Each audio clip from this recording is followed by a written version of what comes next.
안녕하세요. 오늘도 사금의 시간 함께 해주셔서 감사합니다. 오늘은 욥기 25장입니다. 빌닷의 세 번째 담화가 나와 있죠. 내용을 함께 살펴보도록 하겠습니다. 두 단락으로 나눠져 있습니다. 첫 번째 단락은 1절부터 3절, 두 번째 단락은 4절부터 6절입니다.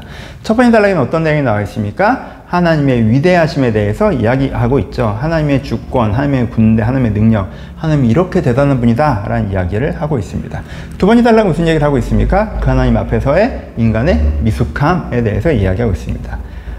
하나님의 앞에서는 그 하나님 앞에 인간 참 자꾸 초라한 존재라는 거예요. 그렇죠? 마치 태양이 떠오르면 달이나 별이 빛난다고 할 수 없는 것처럼, 깜깜한 밤에는 달과 별이 되게 하늘의 주인이 되어서 막 되게 빛나는 것처럼 보이지만, 태양이 떠오르면 달과 별이 빛난다고 할 수 없는 것처럼 하나님 앞에 우리는 정말 작고 초라한 존재다. 그러니까 우리 하나님 앞에서 겸손해야 한다라는 이야기를 하고 있습니다. 그렇죠? 이게 존재 조건이죠. 하나님이라는 존재 앞에서 각 사안을 얘기해 보니까 하나님 말이 맞네요. 이게 아니라 하나님의 존재 앞에서 당연히 하나님의 뜻이 맞고 내 뜻이 틀리고 내 하나님께 배워야 되고 라고 하는 것들을 이야기하고 있는 것이죠.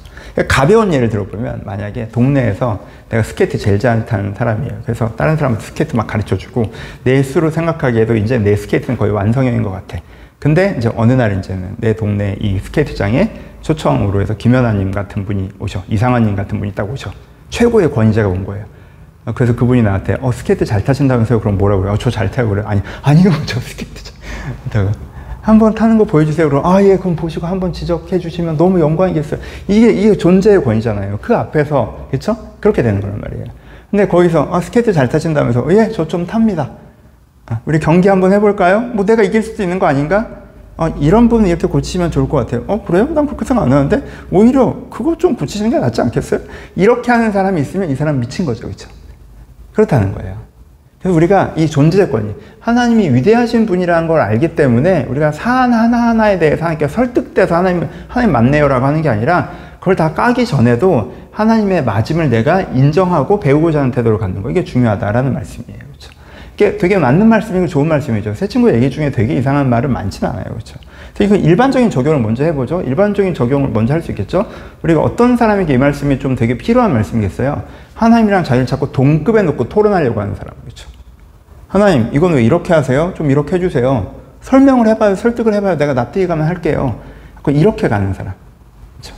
이러면은 우리가 하나님께 배우기가 되게 어려워요. 배우기 어려워요. 하나님의 존재적 권위를 인정하셔야 돼요. 하나님은 하나님이세요. 그럼 우리가 동네에서 스케이트 타는 사람이 김연아만 만나도 그런 말을 꺼내겠어? 우리가 그런 하나님에 대해서 그런 태도가 필요하다는 거예요. 하나님, 내가 인생에 대해서 무엇을 합니까? 진리에 대해서 뭘 합니까? 제가 안다고 하지만 그 하나님의 밝은 진리의 밑에는 정말 초라한 거죠. 태양 앞에 달과 별 같은 존재밖에 안 된단 말이에요. 그러니까 하나님, 저한테 알려주세요. 가르쳐주세요. 이 태도가 있어야 우리가 하나님의 본질을 배워나갈 수 있다라는 부분에서는 되게 좋은 설교라고 할 수 있습니다. 그렇게 한번 적용해 보시면 좋겠고, 하지만 지금 빌닷은 이걸 누구에게 얘기하는 거예요? 욥에게 얘기하고 있는 거죠. 그렇죠? 욥에게. 그럼 빌닷이 욥에게 얘기를 하는 이유가 뭐예요? 너 지금 네가 자꾸 케이스를 따지면서 이게 틀렸어, 이게 틀렸어, 이게 맞아, 막 이렇게 얘기를 하는데 그거 교만한 거야. 네가 자기 정당성을 주장하고 있잖아. 자기 정당성을 주장한다는 것 자체가 문제인 거야. 존재적 권위를 받아들여야지 라고 이제 욥을 비판해요. 그러니까는 각각의 논리에서 자꾸 지니까 전체로 뭉개는 거죠. 야, 그거 하나하나 이렇게 따지고 듣는 네 태도가 문제라니까? 라고 이렇게 가는 것이겠죠. 근데 빌닷의 이런 얘기는 되게 틀렸죠. 첫 번째, 사실관계가 많잖아요. 여러분, 욥이 하나님 왜 이렇게 얘기합니까? 이렇게 합니까? 그렇게 했어요? 아니죠. 욥은 하나님에게 원론적으로 대답할 때에는 추신분도 여호와시고 가져가분도 여호와시오. 하나님께서 영광의 광명으로 저를 두르셔서 왜 이러한지 설명해주고 언제 끝날지도 설명해주지 않지만 내 중심을 지켜가라고 하시니 제가 중심을 지켜가겠습니다. 그러니까 욥의 고백이고, 그걸 심지어 자랑스러워하잖아요. 욥은 지금 하나님 앞에서 그럼 지금 제가 어떻게 해야 됩니까에 대해서는 정말 겸손히 귀 기울이고 시킨 대로 하고 있어요. 나의 가는 게 오직 그가 하시나니. 그렇잖아요. 하나님 안 보여도 그 길을 걷고 있단 말이에요. 그렇죠? 그러니까는 욥은 이 말씀을 누구보다 잘 지키고 있는 사람이에요. 이해가 하나도 안 가는데도 내가 들 수 있는 생각이나 논리나 그런 걸 다 내려놓고 주님 뜻대로 걸어가고 있는 사람이에요. 이걸로 욥을 비판한다는 게 말이 돼요. 그렇죠? 사실관계 자체가 틀렸죠. 그렇죠? 그러니까 왜 이렇게 사실관계 틀려요? 진짜 이게 빌닷의 큰 문제가 나타나죠. 하나님과 오히려 친구들이 하나님과 자기 자신을 동일시하고 있죠. 내 말이 너무 맞아. 그래서 하나님의 뜻과 같이 맞아. 마치 자신들이 하나님의 대리자인 양 생각하고 있으니까 자기 논리에 반박하는 건데 하나님에게 반박한다고 얘기하잖아 지금. 욥이 그 부정적인 얘기를 한 건 자기 힘든 걸 하나님께 고백하는 거고, 지금 맥락에서는 이 세 친구들의 생각이 왜 틀렸는지를 반박하고 있는 건데 자기 논리에 반박하는 걸 하나님에게 반박하는 것처럼 이야기하니까 진짜 이제 교만한 태도라고 할 수 있습니다. 그리고 이 논리 자체를 특정인을 비판하는 것 자체가 불가능해요. 하나님 앞에서 모든 사람이 죄인이다. 그렇죠. 그 말에 누가 부정해요. 그러니까 욥이 네가 지금 심판받는 이유는 바로 그것 때문에. 이게 무슨 말이에요? 논리적으로 완전 비약이잖아요. 하나님 앞에서 모든 사람이 죄인이기 때문에 욥과 같은 심판을 받는 것이다 라고 하려면 나머지 친구들은 다 그 정도의 심판을 받고 있어야 되잖아요. 보편 논리를 펼치면서 개변 케이스를 까는 건 이건 말장난이지.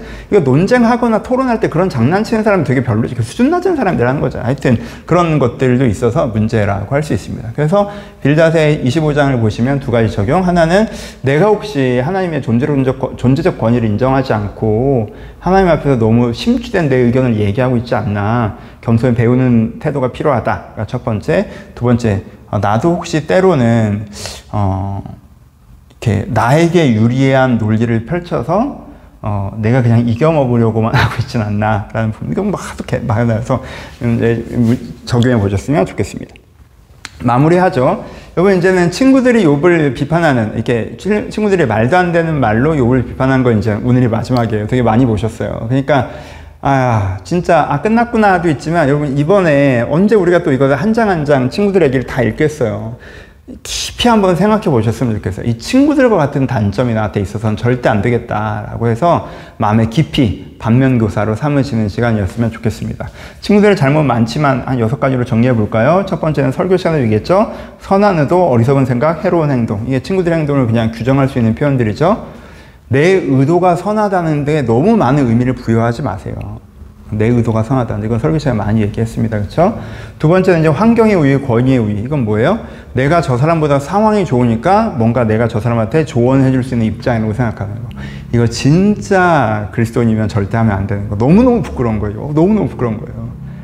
정말 성숙하지만 자기 십자가를 지고 있는 사람을 진짜 기초 정도 수준밖에 안 되는 성도가 인생주, 이건 여러분 보고 있으면 손발이 오그라드는 거 절대 하시면 안 돼요.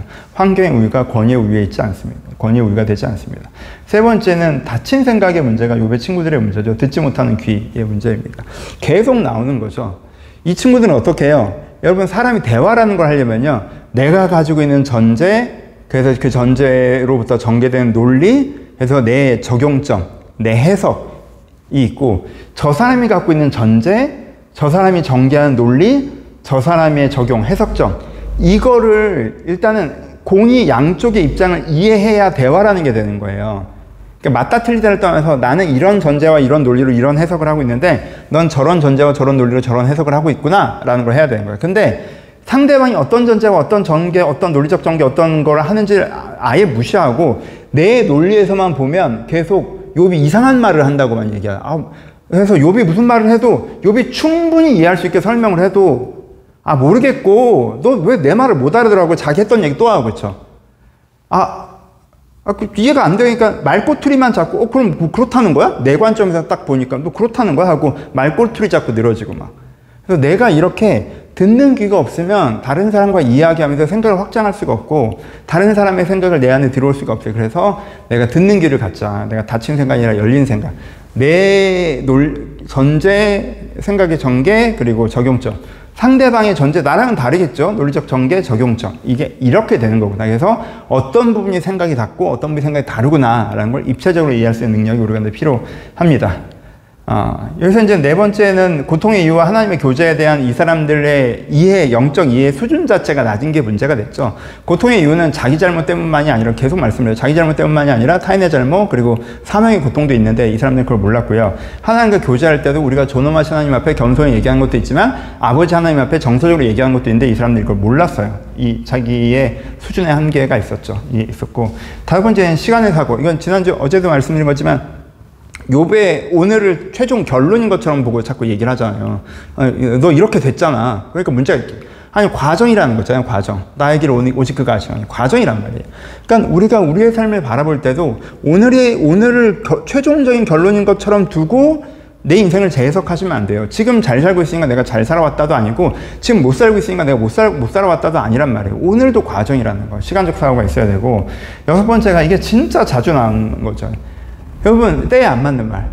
여러분, 친구들의 설교는요, 조각 보면요, 너무너무 좋은 설교. 오늘 설교도 때에 맞게만 전달되면 너무너무 좋은 설교예요. 엘리바스의 설교는 진짜, 심지어 엘리바스의 설교는 이건 너무 좋은 설교에 속해. 그렇죠? 그러니까 그것 자체로는 들으시라는 거예요. 그것 자체는. 근데 그 설교가 얼마나 좋은지 아는 것만큼 우리가 느껴지는 거죠. 때에 안 맞는 말은 얼마나 의미가 없는지. 그러니까는 내 말이 맞다는 거에 너무 심취해서 이때가 맞는지에 대한 고민을 안 하시면 안 돼요. 애한테 무슨 잔소리를 하거나, 그쵸? 누구에게 무슨 건의를 하거나 할 때에도 이 말이 맞아도 이때에 맞는지, 아예 이 메시지랑 상황 자체가 안 맞는 경우들도 있고, 상황이 맞아도 지금 얘기해봐야 쓸데없는 경우도 있고, 그쵸? 그러니까 욥이 잘못해서 힘들더라도 지금은 위로만 하는 게 나을 수 있고, 욥이 잘하고 있기 때문에 내가 생각하는 요런 건 지금 맞는 조언이 아니고, 이걸 우리가 분별할 수 있어야 된다. 그래서 계속 내 말이 맞다에 심취하지 마시고, 이때가 맞는지, 상황적으로 적합한지, 시기적으로 적합한지도 우리가 깊이 숙고해 봐야 된다. 그래서 욥의 친구들의 단점이 우리 가운데 없을 수 있도록 반면교사를 해서 우리가 좀 더 겸손한 사람, 열린 사람, 다른 사람의 진심에 닿을 수 있는 사람으로 성숙해 나갈 수 있었으면 좋겠습니다. 감사합니다.